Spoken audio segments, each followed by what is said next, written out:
Welcome to the Guy Cater Show. I'm Guy Cater. Tonight we have two fabulous guests. First up tonight, Wayne Rogers, chicane, mystery entertainer, a mentalist and a magician. And then we'll be talking to Ian Blaine. He's a hypnotherapist and, like me, a comedy stage hypnotist. But let's start the show by saying hello to chicane, mystery entertainer. Wayne, it's so good to have you here. Great to be here, Guy. Grand Master of Magic, inventor of magic, wonderful career. Where did it all start? Well, I got my first magic book. It was given to me on my birthday when I was 10 years old. So I had seen the occasional magician beforehand, but that's what really got me started. That and other books from the local library. And what did you do? You purchased magic equipment, or did you make it? No, I really learnt from that book at first. I did buy the odd thing a wee bit later, of course, but I didn't really have a lot to do with other magicians till I was almost 18 when I left school. Oh, really? And then you were doing what sort of shows? Well, anything I could possibly do. Mainly children's birthday shows at that stage. I didn't have much material suitable for adults, mainly children's. Well, that's certainly changed over the years. You've done some amazing things. Before we get into other parts of your career, what is something, probably one of the most unusual things that's ever happened to you? Remember Nambassa? I do, I'm that old. Yeah, I don't remember the exact year, but it was the second one, I think, the one that lost all the money. But no, I was down there, did a full illusion show on the opening night, sawing people in half and putting them in all contraptions. It was a lot of fun. But the next day at the children's theatre, in fact, I asked for a volunteer to be sawn in half, and the lady who volunteered came up wearing absolutely nothing. She was stark naked. But that was part of Nambassa, of course. And you enjoyed that? Oh, yeah, well, the trick worked. I could concentrate to get it to work, yes. That's what I wanted to ask you. Magicians rarely say trick. Do you like the word trick? Well, trick, illusion, it's all illusion. It's all illusion, yes. Yeah. So you've grown up. What sort of work were you doing before you gave up work and became a professional magician? Well, my first job when I left school was an architectural draftsman, Ministry of Works. From there I went into television, and then I moved up to Auckland, to the NZBC back in those days, and Northern Television was the northern branch of that. Then I went into advertising, came back into television, and on the 18th of June 1993, I left my last job at TVNZ and have been a full-time professional magician ever since. Where did you come from? Oh, Lower Hutt originally. Lower Hutt? I was born and bred in Lower Hutt, came to Auckland quite a few years ago. 1970, in fact. Well, you seem to have covered the whole gambit of magic, from children's shows to adult shows, illusion shows, and mentalism. That intrigues me. Well, you're a hypnotist, so you deal in the subconscious and working with people's minds. Well, mentalism does that. Magic as such generally involves visual things, whereas mentalism involves also fooling the mind. So it's magic of the mind. Magic of the mind. Oh, what a phrase. I love that. And is that why you call yourself chicane professionally? No, well, chicane was derived from the word chicanery, which means trickery. It's an old-fashioned word for trickery.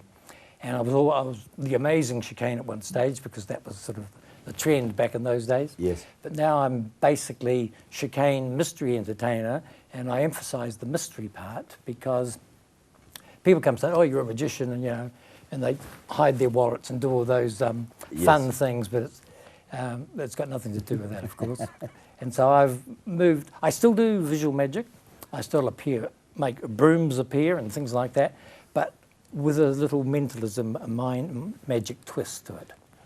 I want to talk to you about that, but going back to you saying making brooms appear, you're an inventor of magic as well. Oh, well, yes, over the years, I spent about 14 years making props which were sold outside of New Zealand predominantly. So I was appearing ladders, brooms, spades, all those sort of things. Where magicians once just produced, say, a red, white and blue striped barber's pole. Yes.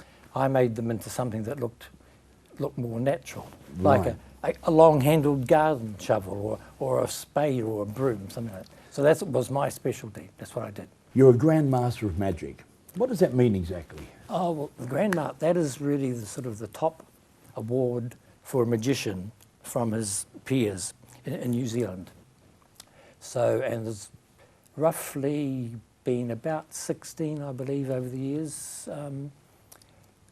Yeah, so it's sort of a real honour to be awarded that. And Sort of like to be the ultimate recognised. accolade in the Yeah. magical fraternity. When we talk about magic, time we saw some. You want to show us a magic trick? Sure. I can't wait for this. Right, guy, here we go. The oldest trick in the book. Okay. Well, I'm pretty old, so that's good. We have up 3 playing cards. The Queen of Hearts and 2 spot cards. Yes. The Queen of Hearts is the money card. Always keep your eye on the Queen of Hearts. Where do you think the Queen of Hearts is? The one in the middle? Actually, it's not that one there. It's not that one. And it's not that one either. In fact, that's the key card. If you hold up to the light, you can see how the little trick works. Just takes a moment to develop. Here we go. Queen's back there. Now, the Queen's in the middle. Let's lay them out again.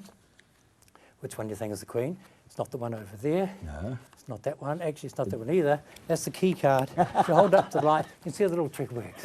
Just takes a second to develop. Here we go. Last time. Here we go. Ta-da. Now you might think it's this one, but it's not that one there, and it's not that one.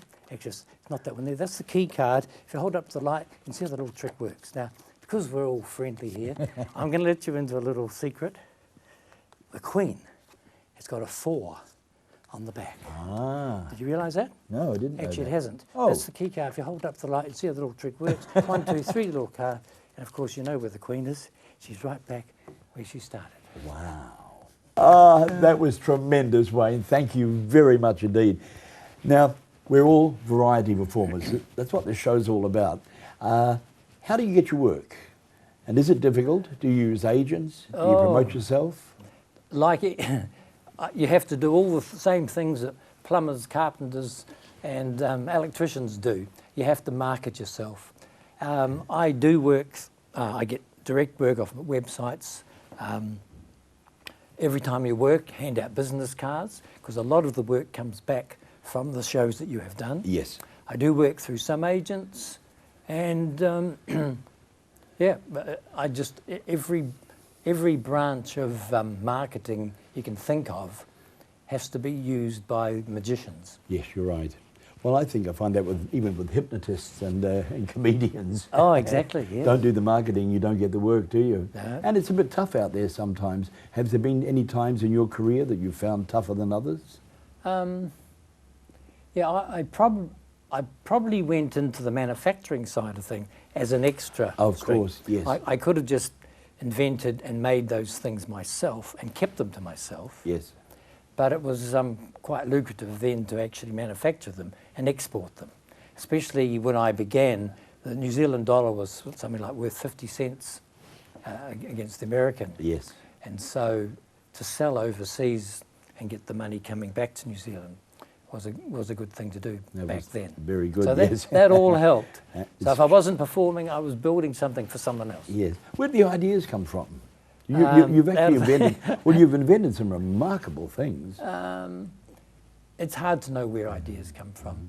They haven't come exactly straight out of the blue, but they have really been adaptations of things that have been already there. And not only inventing and performing, but helping as well. You were very instrumental with Ronald McDonald in the early days, weren't you? Oh, well, the Ronald McDonald Show in New Zealand is a very unique thing compared with Ronald McDonald around the world. They have like a theatre show on the back of a truck. And for about 16 years I was involved in those shows. About every second year a new show was developed, and my job was to make all the magic props. And we had some wonderful weird things that were made over the years. One of my favourites was a table. Ronald was about to bake a cake, so he had a table there in the kitchen, but he vacuumed first. And of course, every time he came to the leg of the table, the leg lifted up for the vacuum cleaner to go underneath, and then he go around the other side, and that leg lifted up, and so on. And that was one of your inventions? That was one of my inventions. Did you manufacture them as well? I made all the props during those years. Wow. I didn't build the sets as such because they had sets as well, and some of those were Well, some were more elaborate than others. Yes, But yes. they all had magical elements, because that was the whole essence of the Ronald McDonald Show, the magical part for the children. Well, when that ended, is that where you went into the mentalism? No, I was doing mentalism for quite a few years, but and recently, I'm getting a wee bit older and jumping in and out of boxes and sawing people in half. You want to pass that on to the younger people. So mentalism is often people of my age and younger go into mentalism because it's a different branch of magic, different branch altogether. In fact, the purists would say you shouldn't mix magic and mentalism.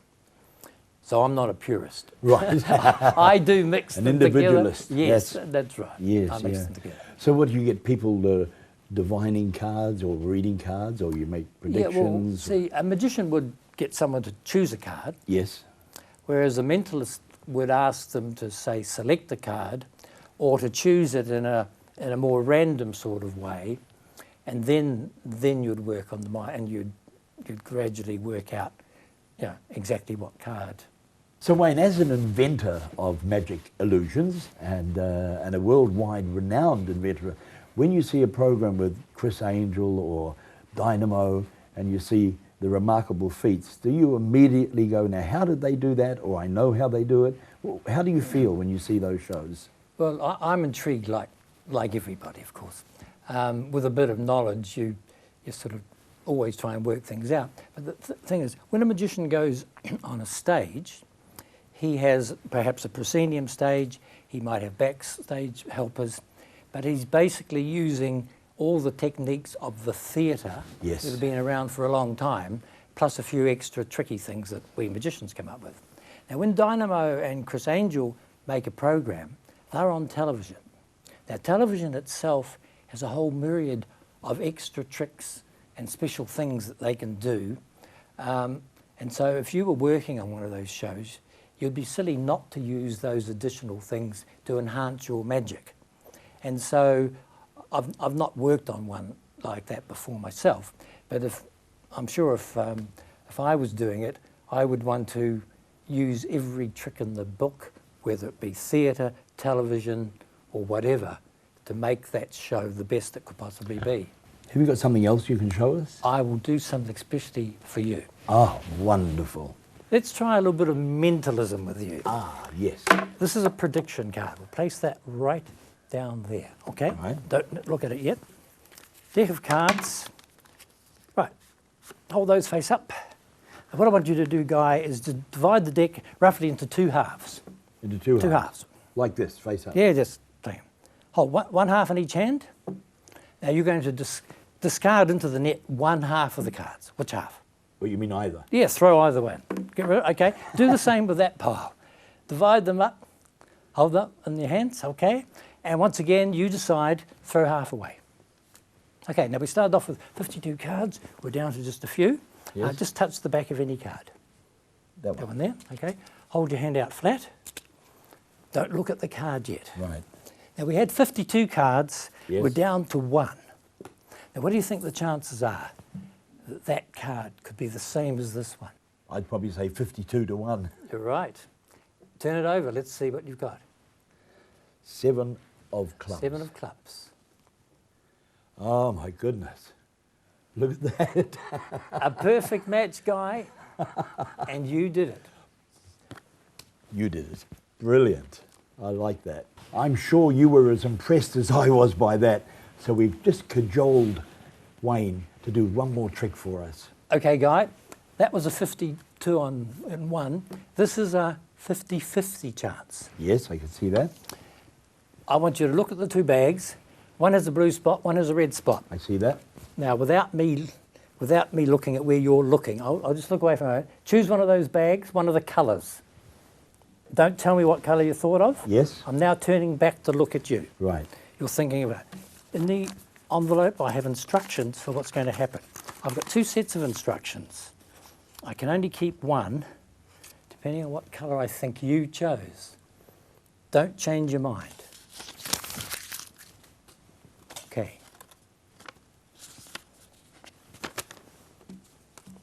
Now, Guy, for the first time, can you tell me which colour did you think of? The red. The red. Okay. Now, let's just get out the instructions. Actually, you should do this yourself. Take out the instructions and read them out loud. Save the chosen bag, squash the other. Save the chosen. Which one did you choose? I chose the red. The red. So we save the red one, and what is it? Squash the other. Okay. Squash the other. Come around and give this blue one here a really big bang. A really big bang. You want me to? Yeah, so, exactly.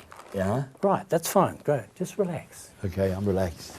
Now, if either of us had made a different choice, the outcome would have been quite different. Well, I'm glad your mentalism worked. Wayne, I'm blown away. That was brilliant, and I'm sure the audience is staggered as well. It's been so very, very good having you here. Thank you so much for coming along. Ladies and gentlemen, Wayne Rogers, Chicane, Mystery Entertainer. Thank you, guys.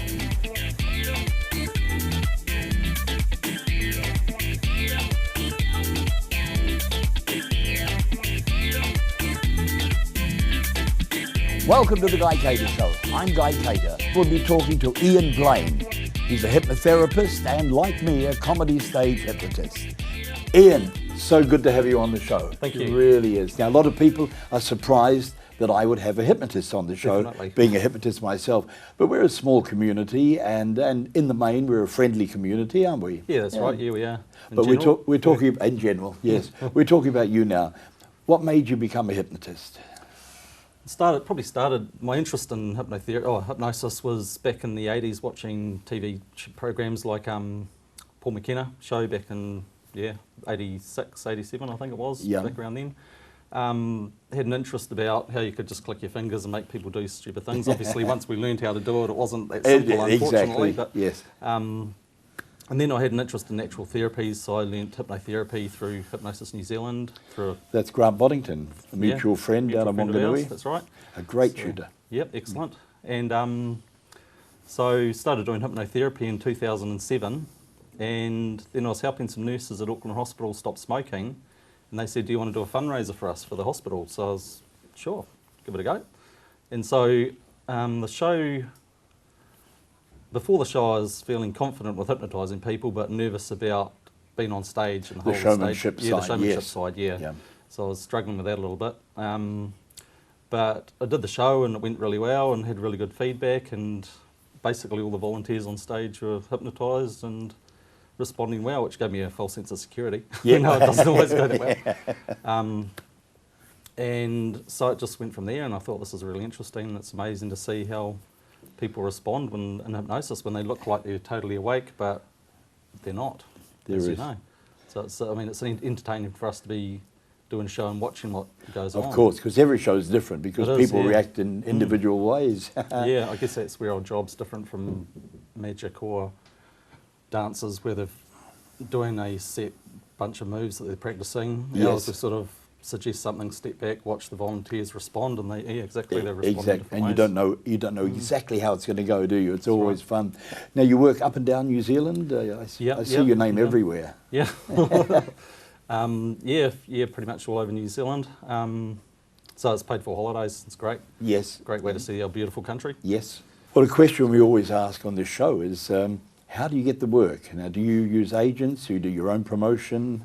I do have one agent, which I don't get a lot of work through, but most of it's through my website or word of mouth. Yes. Luckily, now we're starting to get a few shows that are return. Of course, one show leads to another, One leads to another. Yes. And then a few from you, referrals when you're in America, touring America, and you can't be there. I've had a couple of emails from yourself, so that's been good as well, to do a few shows through referrals. Now, being a hypnotist, you see the most remarkable things on stage, and you see them all the time. Is there anything that sticks out in your mind? A new show where a subject does something unexpected? Yeah. I'll give you an example. Yeah, that's good. This is your interview, but I'll give you an example. I performed for the Crusaders last year. I had all the guys up there with the glasses on that they could see ladies naked. Okay. They can't see ladies naked, they just think they can. And I got Richie McCaw's beautiful girlfriend Emma. She came up in a Nice. beautiful catgirl outfit to shake hands with all the guys, and one of the chaps pulled out his cell phone and put it on video and was videoing her, thinking that he was seeing her naked. Oh, He'd have got to be very disappointed when he got home. Have you had anything like that? I have. Ones that come to mind. I've had some where I've had the subject tell them there's a famous celebrity in the audience and they've gone out and had signatures from that person and lipstick on their arms, or taken selfies with them, believing that it's whoever they are with. Another one that comes to mind is I told some volunteers that they were in love with a rabbit puppet that I've got, and he'd run out, he fell in love with it and wanted to keep it and went running out of the building, and he took off out and I said sleep, so we went and checked around the corner and he was there just splattered all over the ground in the corridor. We're very lucky. It's a great act to have. You do a lot of fundraisers. Yeah, that's right. That's one thing where feel good about doing fundraisers. People raise several $1,000s to do a show, and it's a fun way for people to do fundraising as well as they've got a fun night at the end of it, so they have a good laugh. With all due respect to the Mad Butcher, it's a little bit more fun than selling sausages. Yeah, that's right. If we sell sausages, we'll definitely buy them off the Mad Butcher. Of course you would, but, yes. Yeah, that's a quicker way to make money than cooking sausages, for sure. Where are you from originally? Auckland. Lived in Auckland all my life. All your life, okay. Back when you could afford to live in Auckland. Yes. I haven't left. Yeah. Children? In Auckland. 3 daughters. 3 daughters. Grandson. Yeah. Oh, and a grandson. Wow, you don't look old enough to be a granddad. Yeah, I feel that. So what are your plans for the future? Where do you go from here? I enjoy what I'm doing, enjoy doing stage shows, so carry on doing that. I've got a strong interest in the mind and in energy, so I'm a Tai Chi instructor as well. So Oh, really? carry on my journey on learning more about the mind and energy. I don't know about you, but at the end of a hypnotism show, I always feel a little bit exalted isn't the right word, but you know what I mean? Do you get that sort of feeling when you've finished? And I finish a show and I don't feel like talking about hypnosis anymore. Yes, no, I feel like I've just exhausted myself of talking about it. So sometimes I feel like, sometimes it's nice for the ego to get the people coming up and talk to you, continually want to know everything, but sometimes it's nice to finish a show and just leave and just leave. Get away from it all. Yeah. No, I can really understand. I can understand that. Yeah. Actually, we're quite fortunate. I mean, we're a small country, 4.5 million or whatever it is, and there's only half a dozen. Let's go through the hypnotists in New Zealand. There's Brian G. in Christchurch. He used to perform at the Ricketing Club, which went down in the did it go down? And the Quake, and then Reg Blackwood. Yep.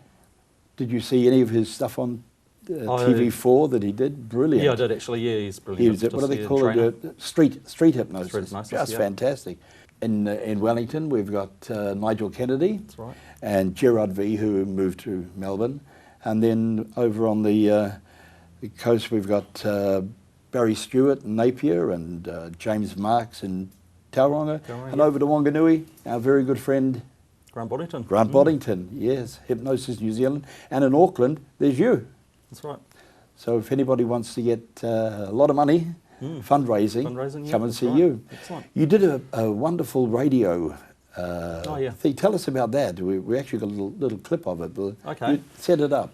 Yeah, so that was actually brought together by Lotto New Zealand. They were talking about doing some ads for Imagination campaign that they were doing. So they've got the pirate ship and a few other ads that they've done. And someone I'm not sure who it was, in TVNZ, said, why don't we get a hypnotist in and hypnotise people, use their imagination if they'd won Lotto. So we had Jono and Ben and Maria Tutoia doing the Lotto ad.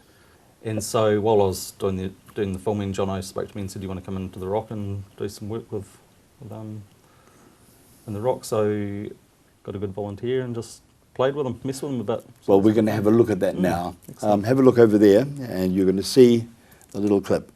So Dan, our producer, seems like he's been hypnotised. Ian, what are we doing now? Okay, I'm just going to do a rapid induction, so it'll only take a few seconds, and then he's all ready. Whenever you go to talk, your tongue's going to stick to the roof of your mouth, making it really difficult to talk. And open your eyes. How you going, Dan?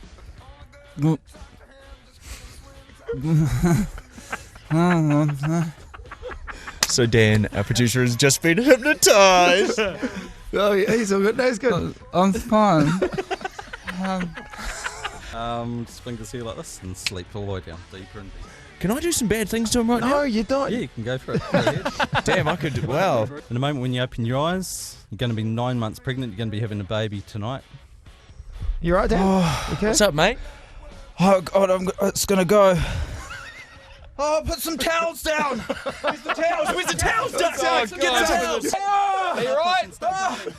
Push, Dan. You can do it. That's a boy. Oh, it's coming out. Oh, he's giving birth to the bowling ball. Oh God. Oh, he's so beautiful. Oh, wow. Congratulations, Dan. Oh, so.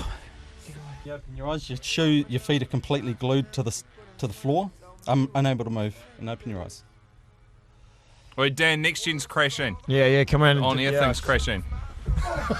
He's just falling over. My feet are stuck. We'll put one in front of the other one. I can't move my feet. Try and take your shoes off. I can't move.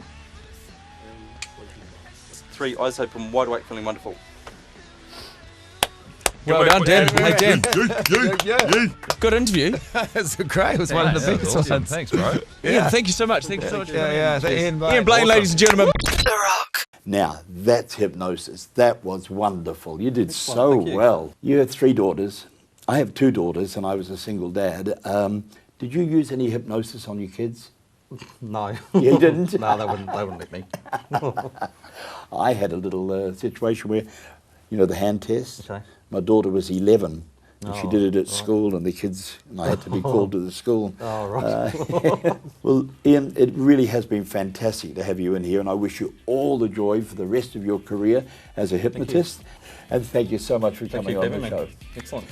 Ian Blaine, hypnotist. What a fantastic show that was. I'd like to thank my special guests, Wayne Rogers and Ian Blaine.